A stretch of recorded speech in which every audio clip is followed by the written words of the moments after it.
Start करते हैं हम लोग जेडीबीसी को और इसमें समझते हैं कि जेडीबीसी क्यों यूज करते हैं हम लोग, आखिर जेडीबीसी का ज़रूरत क्या है, कहाँ पर यूज करते हैं हम लोग जेडीबीसी। और इसको समझने के लिए हम लोग एक एग्जाम्पल्स लेंगे और इस एग्जाम्पल्स के थ्रू समझेंगे। ठीक है, तो इस एग्जाम्पल्स में हम लोग ये समझते हैं कि आखिर जेडीबीसी को कहाँ पर यूज करते हैं।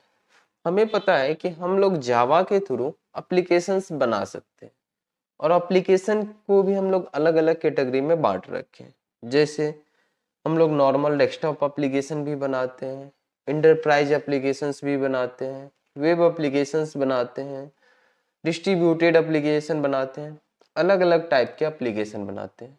और कोई ना कोई हम लोग प्रोग्रामिंग लैंग्वेज के थ्रू ही एप्लीकेशंस को डेवलप करते हैं। सपोज करते हैं कि एक जावा एप्लीकेशन हम लोग यहाँ पे बना लेते हैं और जो भी एप्लीकेशन हम लोग बनाएंगे वो एप्लीकेशन हमारा कुछ भी हो सकता है हमारा डेस्कटॉप एप्लीकेशन हो, एंड्रॉयड ऐप हो, या हो सकता है हमारा एप्लीकेशन इंटरप्राइज एप्लीकेशन हो, डिस्ट्रीब्यूटेड एप्लीकेशन हो सकता है। कोई भी एप्लीकेशन है जावा प्रोग्रामिंग लैंग्वेज के थ्रू हम लोग बनाए हैं। ये जो एप्लीकेशन है इस एप्लीकेशन में हम लोग ट्रांजेक्शन परफॉर्म करेंगे। हो सकता है कि कुछ इंफॉर्मेशन को स्टोर करने वाले हैं या उसके साथ हम कोई और ऑपरेशन परफॉर्म करने वाले हैं। तो कुछ भी ऑपरेशन अगर हम डाटा के साथ परफॉर्म करेंगे और वो डाटा को हम स्टोर करके रखना चाहते हैं तो स्टोर करने के लिए हमें यहाँ पे मेमोरी की ज़रूरत होगी और मेमोरी यूज करते हैं। जावा में हम लोग वेरिएबल डिक्लेयर करने के लिए सीखे थे, वेरिएबल्स के थ्रू भी डाटा को स्टोर कर रहे थे। बट अगर ध्यान से देखिएगा तो वेरिएबल्स के थ्रू जो भी डाटा को हम स्टोर कर रहे थे वो डाटा हमारा परमानेंट स्टोर नहीं हो रहा था।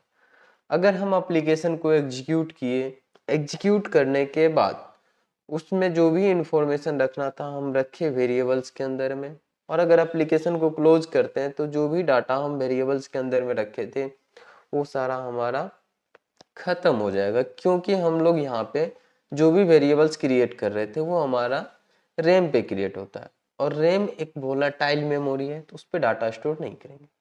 और दूसरा कोई तरीका नहीं है कि जावा में हम यहाँ पे डाटा को परमानेंट स्टोर कर सके। तो इसके लिए हम लोग क्या करते हैं, दूसरा तरीका आजमाते हैं जिसमें हम लोग डाटा को परमानेंट स्टोर कर सकते हैं। अभी तो हम लोग डाटाबेस को यूज करते हैं लेकिन पहले हम लोग फाइल सिस्टम को यूज करते थे डाटा को स्टोर करने के लिए। फाइल सिस्टम में क्या प्रॉब्लम था, क्यों फाइल सिस्टम को यूज करना हम लोग छोड़ दिए।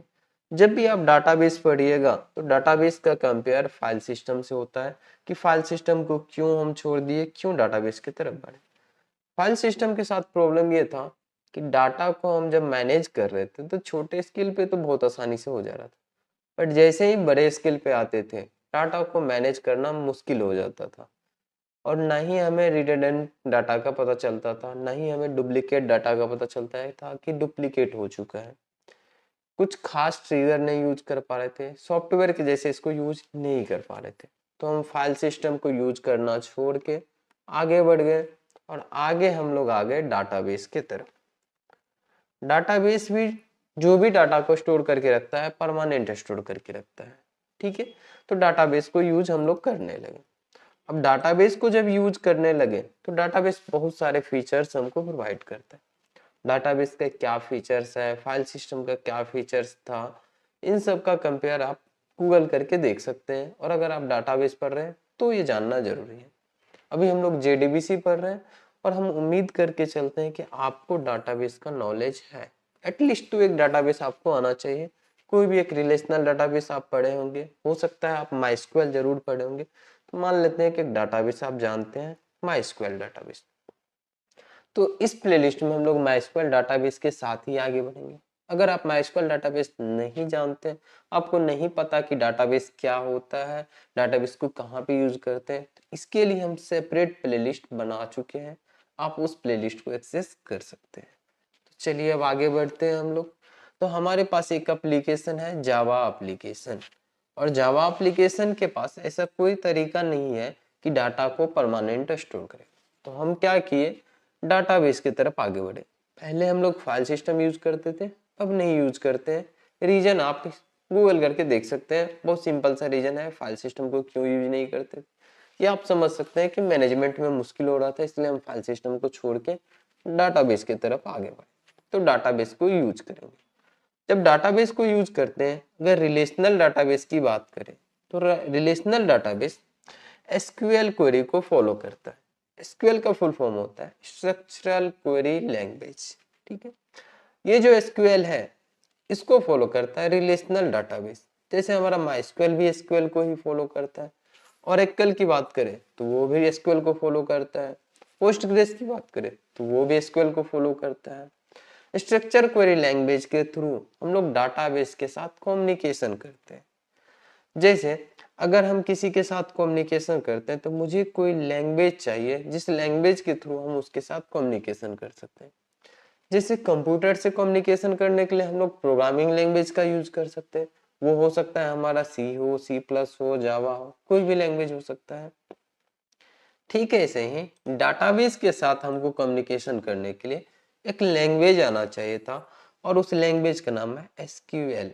और उम्मीद करते हैं इस वीडियो को देखने से पहले या इस प्लेलिस्ट को आपको एक्सेस करने से पहले एसक्यूएल भी आता होगा और डाटाबेस भी आता। अगर नहीं आता है तो उसके लिए हम सेपरेट प्लेलिस्ट बना चुके हैं, आप उसको एक्सेस कर लीजिए। खैर, अभी हम एसक्यूएल के बारे में ज़्यादा डिस्कस नहीं करेंगे, हम आगे बढ़ते हैं और समझते हैं कि जावा एप्लीकेशंस और डाटाबेस के बीच में क्या कॉमन चीज़ है। जो भी ट्रांजैक्शन होगा वो होगा हमारा जावा एप्लीकेशन के पास, बट जावा एप्लीकेशन के पास डाटा को परमानेंट स्टोर करने का कैपेबिलिटी नहीं है, ये स्टोर नहीं कर सकता है। तो हम क्या करेंगे, डाटाबेस के साथ कम्युनिकेशन करेंगे। क्यों कम्युनिकेशन करना है? क्योंकि डाटाबेस के पास ये फीचर्स है, डाटाबेस ये फैसिलिटी प्रोवाइड करता है कि डाटा को हम परमानेंट स्टोर कर सकते हैं। जब आप माइस्क्यूएल लर्न कर रहे होंगे तो ध्यान दिए होंगे कि जो भी डाटा माइस्क्यूएल में आज आप रख रहे हैं, अगले दिन अगर आके देखते हैं तो वो डाटा आपको वैसा ही मिलता है जैसा आप प्रीवियस डे में रखे हुए थे, कुछ भी चेंजेस नहीं होता। सेम यही चीज जावा एप्लीकेशन में नहीं हो पाता है, क्योंकि जावा डाटा को परमानेंट स्टोर करके नहीं रख रहा था। तो अगर हमें यहाँ पे एप्लीकेशन के अंदर में डाटा को परमानेंट स्टोर करके रखना है तो मुझे क्या करना होगा, डाटाबेस के साथ कम्युनिकेशन करना होगा और जो भी डाटा है उसको डाटाबेस के पास भेज देना है ताकि डाटाबेस उसको परमानेंट स्टोर करके रखे और जब भी मुझे चाहिए होगा हम डाटाबेस से मांग लेंगे और मांग लेंगे तो डाटा हमें मिल जाएगा। तो हमें क्या करना होगा, डाटाबेस के साथ कम्युनिकेशन करना। तो इसके लिए हम लोग डाटाबेस को यूज करने वाले, क्योंकि जावा एप्लीकेशन डाटा को परमानेंट स्टोर नहीं कर सकता है। और ये जो पूरा प्रोसेस हम कवर करने वाले हैं यही होगा हमारा इस प्लेलिस्ट का टॉपिक, जेडीबीसी। जेडीबीसी का मीनिंग क्या होता है, जावा डाटाबेस कनेक्टिविटी। और जावा डाटाबेस कनेक्टिविटी में हम लोग क्या देखेंगे कि जावा एप्लीकेशन को और डाटाबेस को कैसे कनेक्ट करने वाले। तो जेडीबीसी को यूज करके हम लोग कनेक्ट करेंगे अपने जावा एप्लीकेशंस को और डाटाबेस को।